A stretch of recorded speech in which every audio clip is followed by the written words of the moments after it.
Bonjour, nous sommes le 23 février 2022. Je suis Claude Laferrière. J'ai été à une certaine époque un poète amateur non reconnu, mais j'ai quand même écrit pas mal de poésie. Là, on parle ici entre la crise d'octobre, la fin des années 60, la crise d'octobre, et jusqu'en 1976, et aussi un peu par après.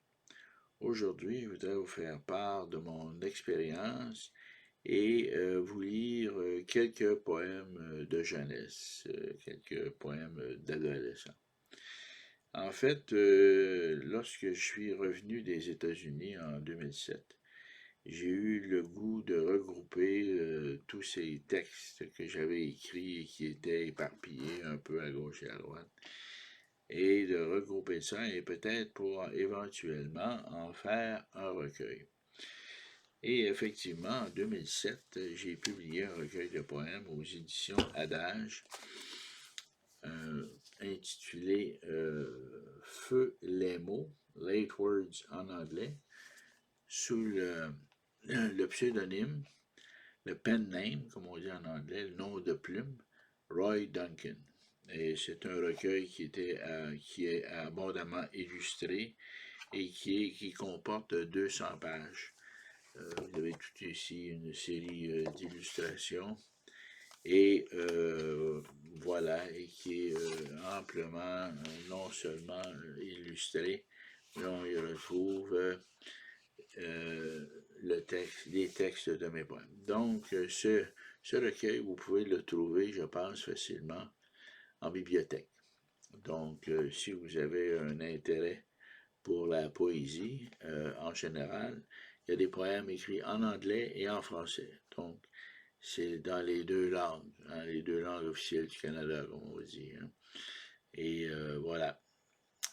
Une autre raison pour laquelle j'ai décidé de regrouper et de publier en 2007, c'est que je voyais que mon âge avançait et que je voulais laisser un certain héritage à mes héritiers, un héritage culturel, si on veut. Aujourd'hui, je suis ce qu'on pourrait appeler une personne du troisième âge, donc j'ai plus de 65 ans, je ne vous dirai pas mon âge, et je suis une personne à mobilité très réduite, donc je suis une personne handicapée. Donc j'ai de belles qualités, c'est-à-dire vieux et handicapé. C'est la raison pour laquelle je vous parle de ça aujourd'hui. En fait, je vous parle de ma jeunesse jusqu'à un certain point. Certains d'entre vous me connaissez. Vous êtes mes abonnés et je vous remercie d'être mes abonnés et de me suivre. Et voilà.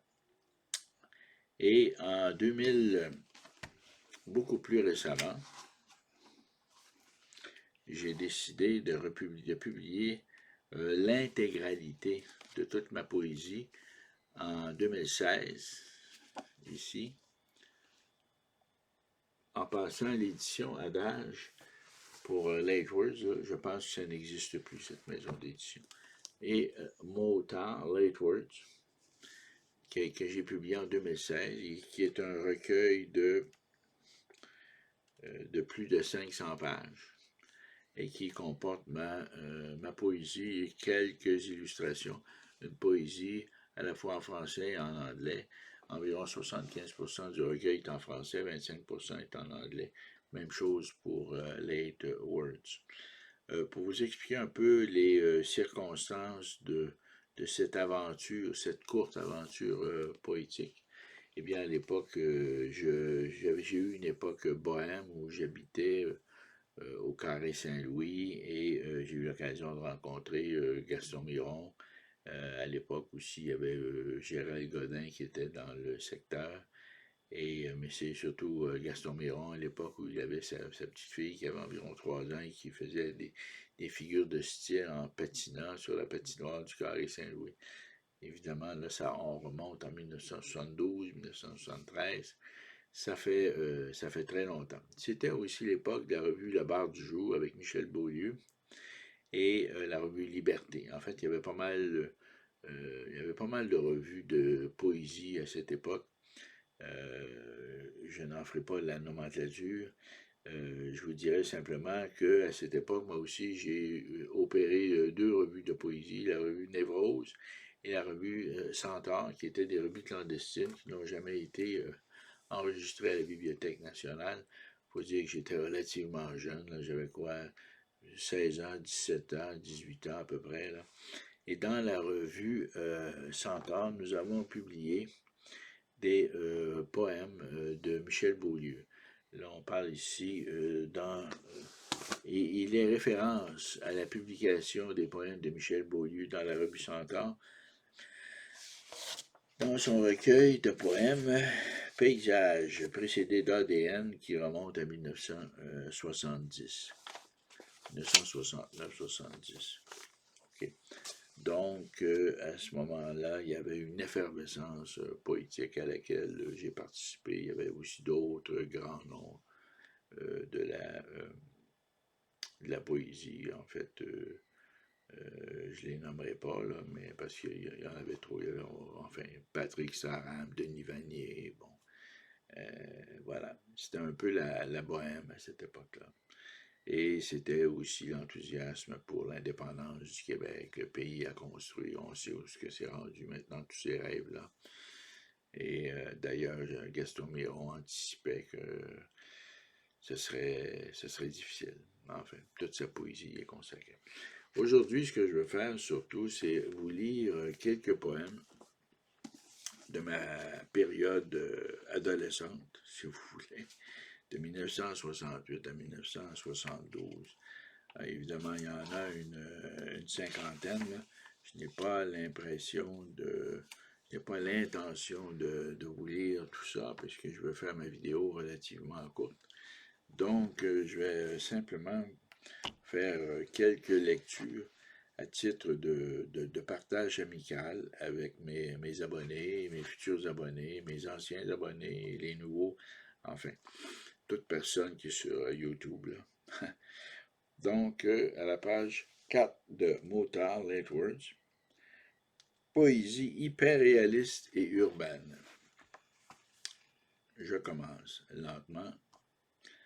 Un énorme ver de mer, ce corps noueux, ce linceul marin, rampe de peine et misère sur le tranchant de ma main. Quel spectacle dégoûtant, souvenir ou relent d'antan, un énorme ver de mer s'enlise dans ma peau crevassée, un chant d'horreur du désert, un cri perdu dans l'Alizé. Quel spectacle envoûtant, joyeux vol de l'engoulevent, un énorme ver de mer voyage quelque part dans mes veines, scindé pour mieux faire, éclater mes furoncles de peine. Quel spectacle navrant. Moi, je ne suis pas un lecteur professionnel, mais voilà. À la page 5, les charlatans. À l'orée des grands bois, dansent les charlatans, dansent sur des musiques valsées et des muses diaboliques. Dansent les charlatans pour des songes d'antan et des cœurs en étuve, vos toges ombragent mon soleil. Quelque part dans quelque cénacle, j'ai vu vos empreintes grossières et votre poésie sans rime. Quelque part vous êtes disparu. Je n'ai grâce à vos yeux et vous aux miens, mais vous valsez toujours à l'ombre de vous-même, quelque part perdu dans des songes hallucinés. Amis de toge, fuyez ces mots qui tuent, et la purulence des sons. Des enfants pleurent pour rien, la clameur nocturne engouffre toute vérité. Faites silence. Un autre poème de jeunesse à la page 6. J'ai un vague souvenir de cette expérience poétique. Et bon, en tout cas, vous savez, en vieillissant, toute chose devient relative. Hein. Voix d'outre-tombe,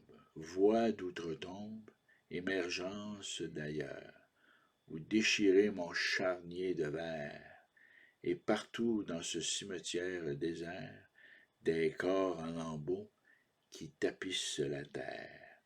Voix d'outre-tombe, hantise de mes souvenirs, survivance des catacombes, finissez de gémir. Le retour des morts n'est pas loin. Jacin pour Centaure. À l'époque, j'avais utilisé pour la revue Centaure un autre plume, c'était Jacin. Je trouvais ça original. C'était spécial. Mes amis trouvaient ça, enfin, comique. OK. Ici, un autre poème sans titre. Sans titre. La cigogne de mort rôde sur nos amours. L'enfant mort-né tombe sur nos têtes. Ô mamie, je ne reconnais plus ton visage ensanglanté, des gouttes de sang du ciel. Est-il ce sauveur, mort dans l'au-delà? La nuit tombe et la terreur revient. Dieu n'est pas au rendez-vous. Et ces nuages estivaux, prélude d'une nuit torride, sont-ils des présages d'enfer? Jamais nous n'avons été si loin l'un de l'autre, complices d'une chair qui ne respire plus, étouffée par la nuit, et l'enfer où se consument des désirs inassouvis. L'amour de Dieu nous a rendu impossible, car ce silence qui vient de la gorge et des reins coupe la parole et nous immobilise à jamais. Voilà. Plusieurs poèmes sont sans titre. Et il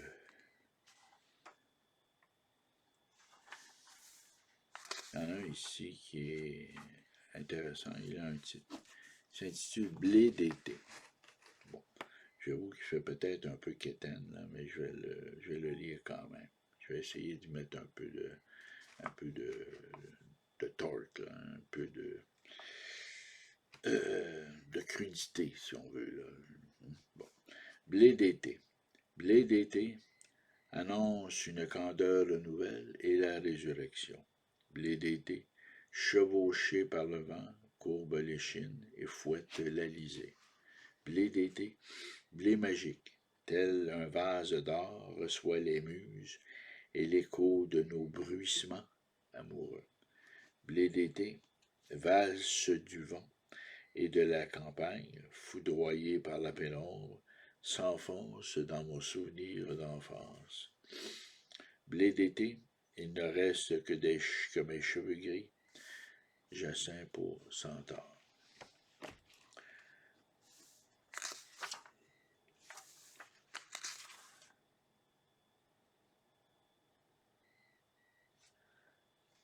Ici un autre, là, comme ça, à la page 11. Blé d'été, c'est à la page 10. À la page 11. Sentier de pleurs, dans le paysage de ma vie, tu me conduis au jardin des plaisirs. Je parcours ton sillon jusqu'à l'extase, où tu me perds, sentier battu. Et sur la crête abrupte de la montagne verte et ambre, je vois ton ombre se profiler, tel un dessin inachevé, où je voudrais me fondre. Sentier de pleurs, où les rêves inachevés de ma vie nourrissent ma peine, je vous suis jusqu'au tréfonds de mon enfance. Je parcours ton sillon, malgré la chaleur torride de nos étreintes et de nos blessures. Et sur la crête abrupte de tes hanches découpées, je vois le désir se profiler et ma verge se fondre dans ton sexe caverneux. Jacin pour Centaure. Ouais, disons que celui-là est un petit peu plus chaud. Voilà. Et il y avait, il y en a plusieurs autres, là. Et je voudrais quand même faire la lecture d'un poème que j'avais écrit en anglais. Et je me souviens, j'avais travaillé et retravaillé, mais bon. Le poème s'intitule, c'est à la page 2 de mon temps, Sitting on a Chess, from a Pimp to His Girls. Black widow of the night, walking down the street, through the boulevard of lost dreams. Oh, pretty woman, look at the balcony of love, where your child dies, silently, bluntly. Old mother of time, carrying a lost baby, don't look at my distress and figure, my time has gone. Say hello, darling, to the realm of clouds, behind the black street, where the devil is hiding. To you, to me, to all of us, proud Mary of nowhere, whispering in my ears the sound of nonsense, pleasure and distress. A chest between your legs, oh almighty woman, you're sitting on it for vulgarity and despair. Take the hand from the clouds, look at the blue sky for freedom and liberation. C'est un appel lancé aux âmes désespérées qui ont sombré dans la prostitution et qui veulent s'en sortir, se débarrasser du proxénète, là. Ouais, voilà. C'était des circonstances très particulières. Il y avait au sol l'Église Saint-Jacques un drogue secours à l'époque. Ça fait longtemps de ça. Et il y a bien des gens, passez-moi l'expression, mais pas mal amochés par la vie, qui s'y retrouvaient surtout à partir du vendredi soir et les fins de semaine. Voilà. Je vais terminer en français avec un dernier qui s'appelle Apache, qui a été retravaillé en 1995 pour des raisons que j'ignore, je ne me souviens pas, la page 26 du recueil. Apache, cri strident, dur, dur, dur, azur. La flèche file l'horizon et transperce mes muqueuses. Cadavre livide et bouche scintillante, que sommes-nous devenus? L'art se masque comme un cri de guerre pendant que la reine vomit son scandale. Dédale familial que transperce l'horizon et file nos muqueuses. Strident décor de sable, que sont devenus nos souvenirs et caresses, et jouit au fil de l'eau du sang éclaté de nos blessures, et des cris sauvages qu'annonce l'encre. De ce pieu dégoulinant où les mots n'ont plus de nom, que le non-dit et le maudit, Apache, mon sang indien. Voilà.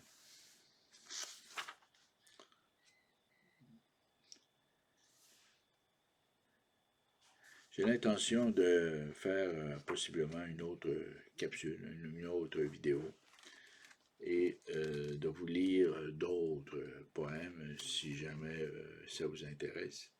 Cette vidéo est faite, bien sûr, sans aucune intention de solliciter quelque somme d'argent ou quoi que ce soit.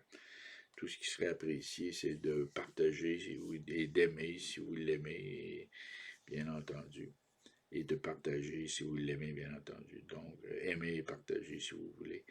Et je vous remercie d'avoir eu la patience de m'écouter. Habituellement, je traite d'autres sujets, principalement de géopolitique et autres.